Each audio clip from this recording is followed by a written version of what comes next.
Good afternoon, everybody. Today we are going to start magnetism. Basically, magnetic field होते क्या है?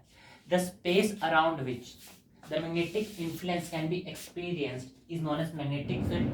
जहाँ तक उसकी शक्ति है एक रीजन में, जहाँ तक मैग्नेटिक इन्फ्लुएंस हमें एक्सपीरियंस हो रही है, उस फील्ड को हम क्या कहते हैं? Magnetic field. अब इसकी यूनिट क्या होती है? बेसिकली इसकी यूनिट होती है टेस्ला, और एक ऐसी क्वांटिटी वेक्टर क्वांटिटी है. और हम किससे रिप्रेजेंट करते हैं? बी वेक्टर से क्या करते हैं? रिप्रेजेंटेशन करते हैं इसकी. अब आगे हमारा नेक्स्ट टॉपिक आता है ओरेस्टेड एक्सपेरिमेंट. ओरेस्टेड एक्सपेरिमेंट, ठीक है. उसने क्या लिया? एक बेसिकली एक मैग्नेटिक नीडल ले ली, ठीक है. अब जब मैग्नेटिक नीडल ले ली उसने, तो एक उसने सर्किट ऊपर ड्रॉ करा बेसिकली, ठीक है. अब इसमें से उसने करंट पास करवाया, ठीक है. अब देखिए डायरेक्शन कैसे होती है. ये हमारी क्या होती है? साउथ होता है, ये हमारा नॉर्थ होता है बेसिकली, ये हमारा क्या होता है? ईस्ट होता है, ये वेस्ट होता है. इतना तो सबको पता ही है. अब सी है करंट, ये साउथ है, ये हमारा नॉर्थ है, ठीक है. एक यहाँ पे मैंने वायर रखी हुई है ए से बी तक का, ए से बी है वायर है, ठीक है. अगर जब इस वायर में से करंट फ्लो करेगा साउथ से नॉर्थ की डायरेक्शन में, अकॉर्डिंग टू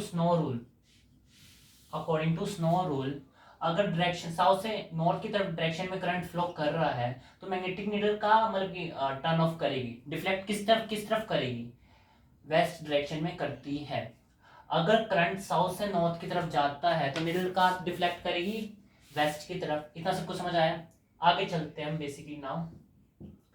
अगर करंट बेसिकली नॉर्थ से साउथ की तरफ जा रहा है, तो साउथ पोल किसकी तरफ मूव करेगा? ईस्ट की तरफ. साउथ पोल किसकी तरफ मूव करेगा? ईस्ट की तरफ. दो कंक्लूजन हमने निकाल ली, एक तो ये स्नो रूल से निकाला, एक इसका अपोजिट हो गया. अब थर्ड जो कंक्लूजन है, अगर मैं ए बी को नीचे रख दूं, जो ए बी वायर बेसिकली अगर मैं उसको नीचे रख दूं, तो क्या होगा? तो जो ये है ना नॉर्थ एंड साउथ पोल, जो पोल है मैग्नेटिक निडल के, वो भी क्या हो जाएगी? रिवर्स हो जाएगी बेसिकली. वो भी क्या हो जाएगी? रिवर्स हो जाएगी. इतना सबको समझ आया? वो भी क्या हो जाएगी? रिवर्स हो जाएगी. अब जो हमारा फोर्थ कंक्लूजन जो मैं बताना चाह रहा हूँ, अगर वो है हमारा, अगर कोई भी करंट फ्लो नहीं करेगा तो so there will be no deflection. अगर कोई भी करंट फ्लो नहीं करेगा तो उसमें कोई भी डिफ्लेक्शन नहीं होएगी. यहाँ तक सबको क्लियर है? सबको क्लियर है क्लास? अब अगले टॉपिक पे हम चलते हैं, जो हमारा है बायोट-सैवर्ट लॉ. उससे पहले एक हमारा आता है लॉ आता है, that is known as Ampere swimming law. Ampere swimming law, basically Ampere swimming law होता क्या है? ठीक है. फॉर एग्जांपल एक कोई रिवर है, ठीक है, एक बच्चा तैर रहा है, ठीक है. अब सी है, जो उसकी लेफ्ट हैंड की डायरेक्शन होगी वो किसकी तरफ होनी चाहिए? वेस्ट डायरेक्शन की तरफ. बेसिकली जो उसका लेफ्ट हैंड है, जब वो स्विमिंग करेगा बेसिकली, जैसे वो स्विम करेगा, तो उसकी जो डायरेक्शन है किस तरफ होनी चाहिए? लेफ्ट हैंड की तरफ होगी बेसिकली. जो उसका लेफ्ट हैंड किसकी तरफ मूव करेगा? कौन सी डायरेक्शन की तरफ मूव करेगा? वेस्ट की तरफ करेगा. इतना सबको समझ आया? वो किसकी तरफ मूव करेगा? वेस्ट डायरेक्शन की तरफ मूव करेगा उसका हैंड. इतना सबको समझ आया? अब अगला टॉपिक जो हमारा आता है बायोट-सैवर्ट लॉ. बायोट-सैवर्ट लॉ हमारा क्या कहता है? बेसिकली सी है, एक कोई करंट कैरिंग एलिमेंट है, बेसिकली करंट कैरिंग वायर है, ठीक है. वहां पे एक स्मॉल सा करंट कैरिंग एलिमेंट डीएल है, ठीक है. अब वो थोड़ा एंगल बना रहे हैं यहाँ पे थीटा. अब यहाँ पे एक पॉइंट है डीपी और इसका डिस्टेंस है आर वेक्टर, ठीक है. यहाँ पे क्या करंट फ्लो कर रहा है बेसिकली. यहाँ तक सबको समझ आया? अब बायोट-सैवर्ट लॉ क्या कहता है? It is defined as, basically क्या है? मैग्नेटिक फील्ड, जो मैग्नेटिक फील्ड है डीपी की तरह की मैग्नेटिक फील्ड है. कहाँ पे? एक पॉइंट पर. मैग्नेटिक फील्ड एक पॉइंट पर, हम इस पॉइंट का नाम देते हैं पी दे देते हैं, ठीक है. एक मैग्नेटिक फील्ड क्या है? पॉइंट पी पर है. It is defined as magnetic field due to, किसकी वजह से? एक स्ट्रॉन्ग करंट कैरिंग एलिमेंट की वजह से. Due to small current carrying element की वजह से है, ठीक है. डीएल एट पॉइंट पी, ठीक है. And depend upon various factors. अब कौन कौन से फैक्टर्स है, सी है dB is directly proportional to I, dB is directly proportional to 1 by r square, dB is directly proportional to dl sin theta, basically it is dl sin theta। अब आगे देखिए क्या होएगा, dB is equal to k idl sin theta upon r square। अब मुझे k को हटाना है तो मुझे क्या इंट्रोड्यूस करना पड़ेगा, कांस्टेंट ऑफ प्रोपोर्शनैलिटी को क्या करना पड़ेगा, इंट्रोड्यूस करना पड़ेगा। अब जब मैं इसको यहाँ पे इंट्रोड्यूस करूँगा कांस्टेंट ऑफ प्रोपोर्शनैलिटी को, अब क्या आएगा, dB is equal to u naught 4 pi I d l sine theta upon r square. इतना सबको समझ आ गया। अब सी है जो यू नॉट 4 पाई की वैल्यू है वो हमारी किसकी इक्वल आ जाएगी, बताइए, जो यू नॉट 4 पाई की वैल्यू है किसकी इक्वल, 10 की पावर माइनस 7 की इक्वल आ जाएगी, आएगी कि नहीं आएगी क्लास, आ जाएगी। इतना सबको समझ आ गया।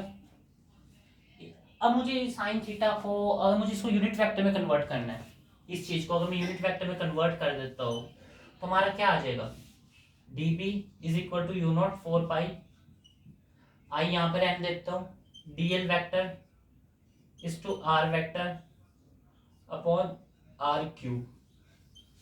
इतना सबको क्लियर है, इतना सबको क्लियर है क्लास। एक बार मैं वापस रिपीट कर देता हूँ। हमारा बायो-सैवर्ट लॉ क्या होता है, ये हमारा बायो-सैवर्ट लॉ है। It is defined as magnetic field due to a small current carrying element at a point depends upon various factors.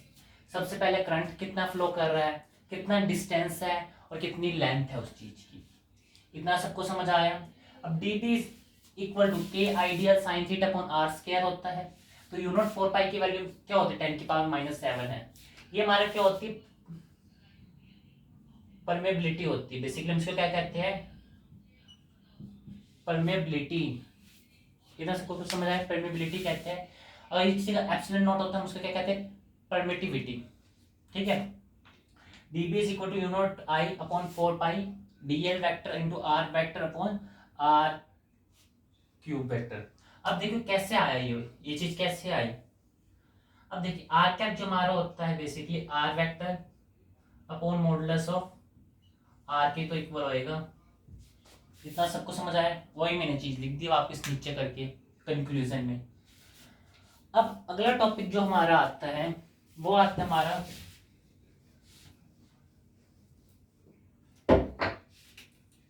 Magnetic field at the centre of the coil.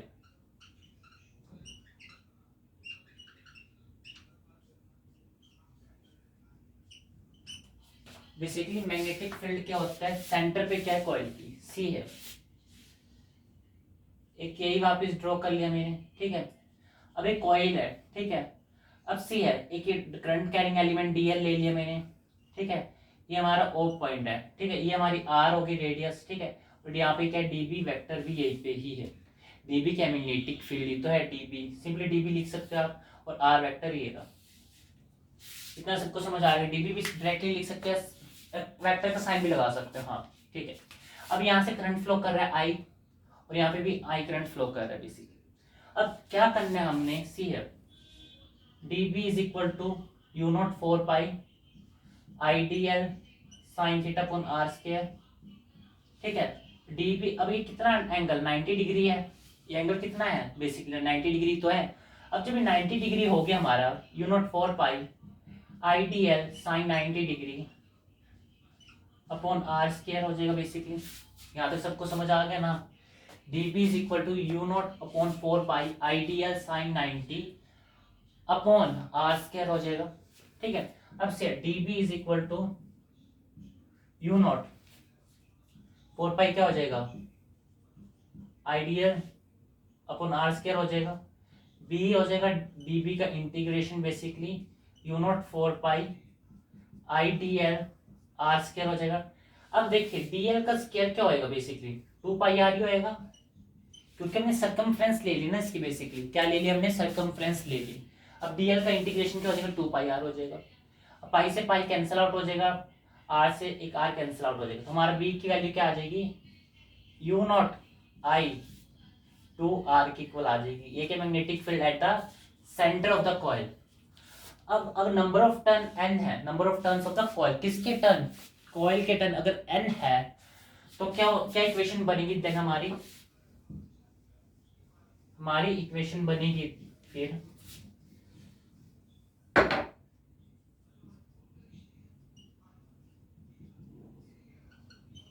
तो हमारी equation ये बन जाएगी, तो हमारी equation क्या बन जाएगी, ये इक्वेशन बन जाएगी। इतना सबको समझ आता है, इतना आया कि नहीं आया, आया क्लास, इतना समझ सबको बेसिकली। किसी कोई डाउट है तो पूछ सकता है भी वो बच्चा, किसी को भी कोई डाउट है पूछ सकता है, ठीक है। अब नेक्स्ट हमारा आता है, इसके बाद नेक्स्ट टॉपिक हमारा आता है magnetic field, magnetic field at the axis of the coil, at the axis. हम कैसे कैलकुलेट करते हैं मैग्नेटिक फील्ड का एक्सिस के अलोंग, बेसिकली सी है एवरीबॉडी, सी है। अब देखिए एवरीवन सी है, ये हमारा क्या हो जाएगा बेसिकली, ये मेरा हो जाएगा डीबी परपेंडिकुलर है, ठीक है, ये तो हो जाएगा डीबी परपेंडिकुलर, ये हमारा डीबी एक्स हो जाएगा, ठीक है, ये मेरा एक्स है तो मेरा ये क्या हो जाएगा एस हो जाएगा, तो मेरा ये आर हो जाएगा और ये मेरा क्या हो डी एल हो जाएगा। और करंट कैसे जा रहा है, एंटी क्लॉकवाइज, एंटी क्लॉकवाइज क्या जा रहा है, करंट जा रहा है, याद रखना एंटी क्लॉकवाइज क्या जा रहा है, करंट जा रहा है, एंटी क्लॉकवाइज क्या जा रहा है, करंट जा रहा है। इतना सब याद हो जाएगा। अगर ये फाई है मेरा तो ये भी क्या हो जाएगा, फाई होना चाहिए, अगर ये मेरा फाई है वो भी क्या होना चाहिए, फाई होना चाहिए। यहाँ तक क्लियर है, तो ये मेरा क्या हो जाएगा, डीपी हो जाएगा। ये तो करंट जा रहा है बेसिकली, ये मेरा क्या जा रहा है, करंट जा रहा है, ये क्लियर है यहाँ तक। अब सी है, सिंपली कुछ करना ही नहीं हमने इसके लिए डेरिवेशन में, क्या करना है, dB is equal to u not 4 pi upon IDL sine theta upon s square, ठीक है, dB is equal to u not 4 pi IDL sine 90 degree upon s square, dB is equal to u not 4 pi IDL upon s square आ जाएगा। यहाँ तक सबको clear है। अब मैं d को कैसे करूँगा इंटीग्रेट, dB साइन फाई के साथ, साइन फाई मेरा किसके इक्वल आ जाएगा, a बाई एस के इक्वल हो जाएगा, ठीक है। तो डी बेसिकली dB हमारा आ जाएगा u नॉट आई, ठीक है, 4 पाई s स्क्वायर dl, ठीक है। अब जो dl है ये बेसिकली ये मेरा dl किसके इक्वल आ जाएगा, 2 पाई a के इक्वल हो जाएगा, तो u not I a square हो जाएगा। और जो a जो मेरा dl है वो मेरा किसके इक्वल आ जाएगा, 2 पाई a के इक्वल आ जाएगा।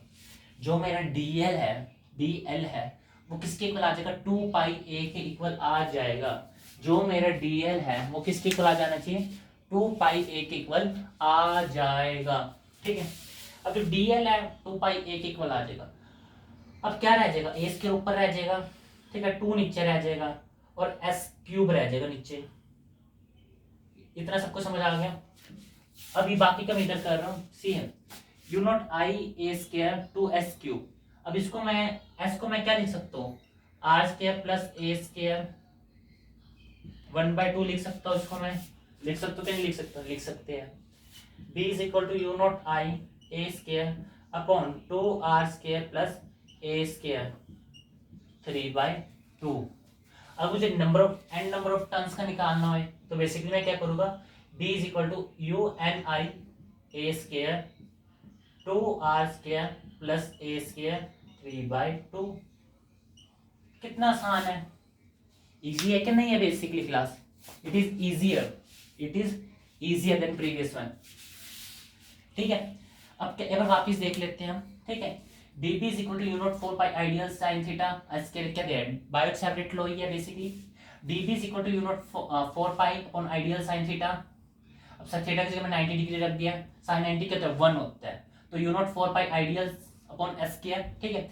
अब b equal to integration of किसका इंटीग्रेशन है, dB साइन फाई का, तो u not I upon 4 pi s square dl as, ठीक है। इतना यहाँ तक समझ आ गया।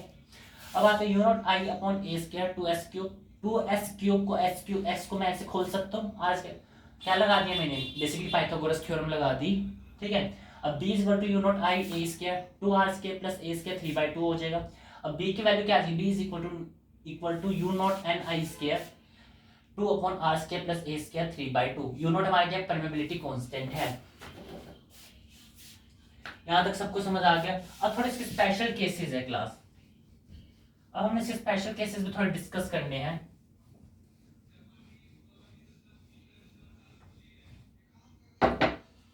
अब सी है, अब इसके स्पेशल केसेस में थोड़े डिस्कस कर देता हूँ।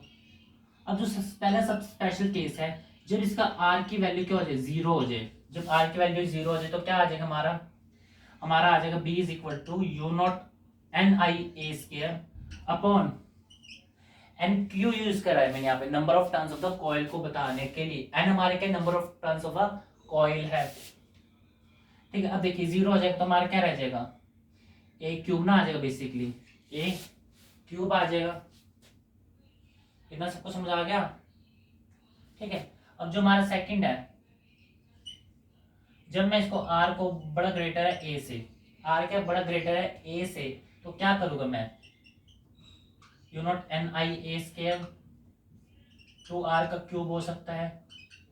थर्ड में लिख लेता हूं, हमारा है r is equal to a, b is equal to u naught n I a square 2 basically 2a5 upon 2/5/2 ये हो जाएगा, ठीक है। सी है, जब मैंने r को 0 के इक्वल करा तो ये इक्वेशन बनी। जब मैंने r जो बड़ा ज्यादा ग्रेटर हो जाए किससे, a से, तब हमारी ये वाली इक्वेशन, जब हमारा r किसके इक्वल हो जाए, a के हो जाए, तब हमारी ये वाली इक्वेशन बन जाएगी। ये 5/2 लिखा है मैंने यहाँ तक। सबको क्लियर है, यहाँ तक सब कुछ क्लियर है, इट इज क्लियर और नॉट। अब अगला टॉपिक जो हमारा आता है that is Ampere circuital law. Ampere circuital law आता है हमारा नेक्स्ट टॉपिक।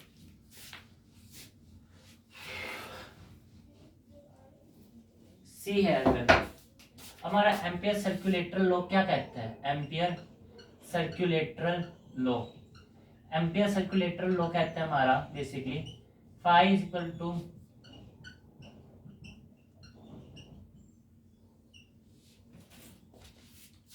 बेसिकली क्या है, phi will be into D L into U not I. मतलब क्या है इसका, ये चीज समझ नहीं आई क्या है ये तो मैंने, ये तो सीधा रिजल्ट लिख दिया मैंने। इसकी जो प्रॉपर डेफिनेशन है वो है the line integral, the line integral of magnetic field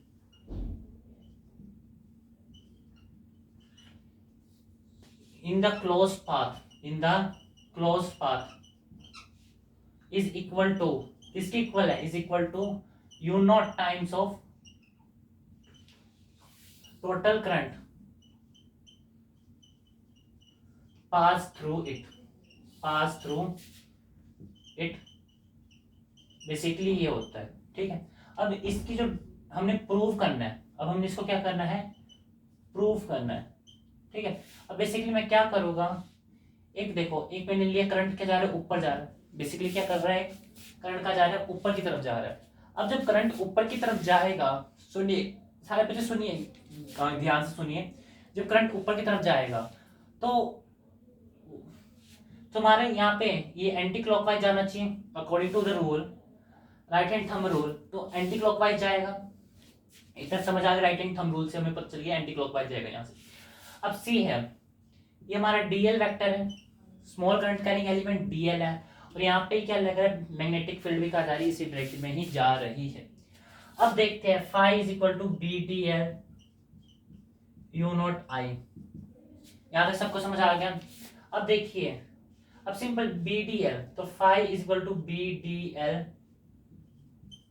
cos theta. अब कोस 90 डिग्री क्या होता है, सुनिए सुनिए सुनिए सुनिए, इसमें 90 डिग्री नहीं आएगा, 0 डिग्री आएगा, ठीक है। 90 नहीं आएगा, 0 आएगा, ठीक है। अब देखिए 0 हो जाएगा, बेसिकली क्या हो जाएगा, बी डी एल हो जाएगा। बी डी एल हमारे यू नॉट आई के इक्वल आ जाएगा। अब डी एल का इंटीग्रेशन क्या होता है, 2 पाई आर, 2 पाई आर होएगा u not I upon two pi r हो जाएगा बेसिकली इसका इंटीग्रेशन। अब ये चीज आ गई, अब मैं ये चीज वापस रिपीट करता हूं, 5 BDL U नॉट I, ठीक है, 5 इक्वल टू BTL बेसिकली किसकी इक्वल आएगा, कोस थीटा की इक्वल आ जाना चाहिए, ठीक है, चाहे इसको हटा भी लो कोई फायदा नहीं वेक्टर के साइन को। अब DL U नॉट I, अब CL, इतना तो सबको समझ आ गया, यहां से हमारा आ जाएगा BDL।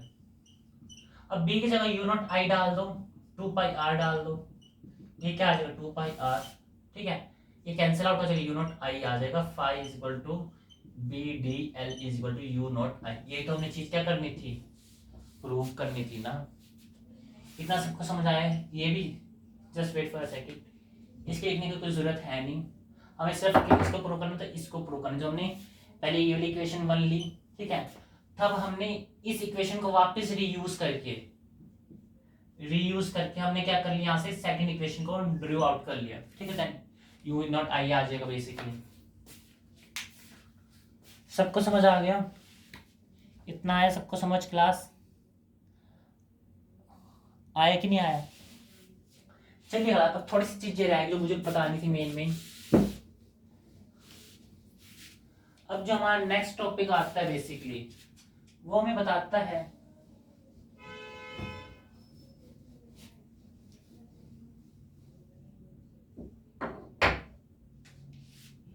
Magnetic field, magnetic lines of force of a circular current loop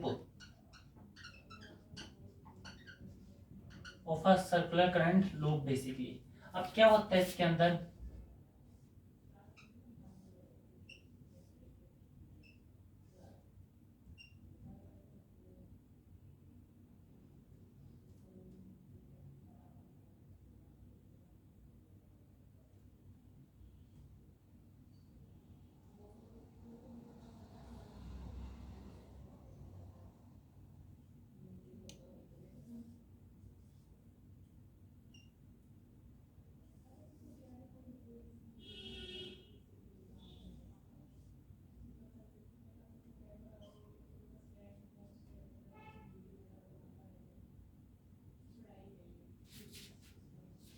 magnetic lines of force circular current loop, basically ये फिगर है उसकी। अब देखो करंट का जा रहा है, साउथ से नॉर्थ की तरफ जा रहा है, जब भी साउथ से नॉर्थ की तरफ मूव करता है करंट तो कैसे मूव करेगा बताइए, जब भी साउथ से राइट हैंड थंब रूल क्या बताता है, हाँ क्लॉक रूल क्या, right hand thumb rule clock rule क्या बताएगा, ये एंटी क्लॉकवाइज जाएगा। अब सी ये इस तरफ क्लॉकवाइज आ जाएगा, बेसिकली क्या हो जाएगी, क्लॉकवाइज हो जाएगी, आपकी डायरेक्शन आगे क्या हो जाएगी, एंटी क्लॉकवाइज हो जाएगी। यहाँ तक सबको समझ आता है, यहाँ तक आता है, ठीक है। एक हमारा ग्राफ भी है और बेसिकली जो हमें पढ़ना था ग्राफ, ठीक है, ये ग्राफ है,